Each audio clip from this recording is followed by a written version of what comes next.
Britain's UN envoy on Tuesday suggested the UN Security Council could consider helping Myanmar collect evidence of crimes committed during a military crackdown of the Rohingya people, denounced by the world body as ethnic cleansing after most recent bout of persecution of the Muslim minority last year.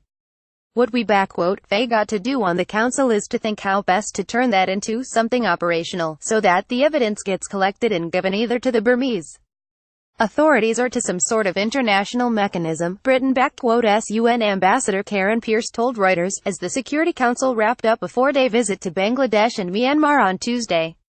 Britain-backed Pierce told reporters that an investigation needs evidentiary standards to achieve accountability. There are two ways of doing that basically. One is an international criminal court referral, the second would be the Burmese government do that themselves, Pierce said.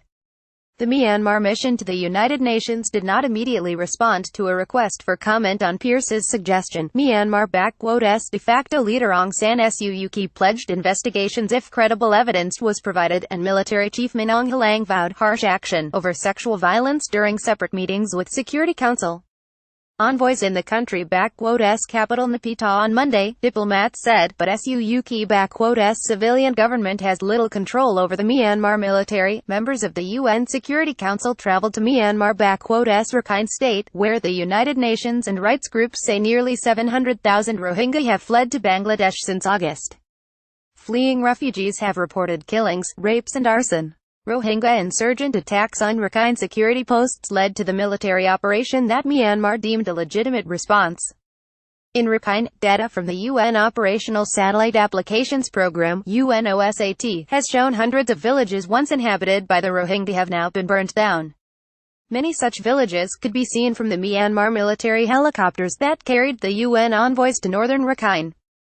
Security Council envoys were shown a reception center Myanmar has built for repatriating Rohingya, aiming to accept a total of 150 people a day, and a transit camp that can house 30,000 returnees. The envoys passed two bulldozed villages near the camp. Investigations and Options. Last November, the Myanmar-backed military released a report denying all accusations of rape and killings by security forces.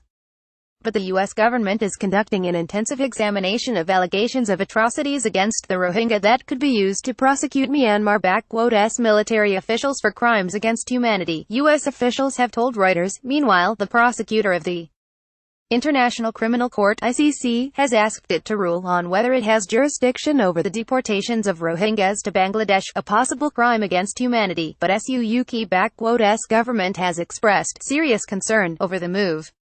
Bangladesh is a member of the ICC but Myanmar is not, so if the ICC rules that it does not have jurisdiction, the UN Security Council could then choose to refer the situation in Myanmar to the court. In December, U.S. Ambassador to the United Nations Nikki Haley said Myanmar must allow an independent, transparent and credible investigation into what has happened.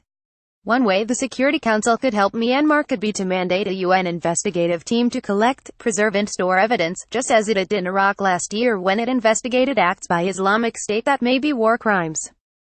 The United Nations General Assembly could alternatively create an international inquiry into the most serious crimes committed against the Rohingya, similar to what the UN has done in Syria. Russia-backed Deputy UN Ambassador Dmitry Polyansky was wary of Security Council involvement though because Myanmar said it was willing to tackle the issue. Any council resolution would need 9 votes in favor and no vetoes by either Russia or China, an ally of Myanmar.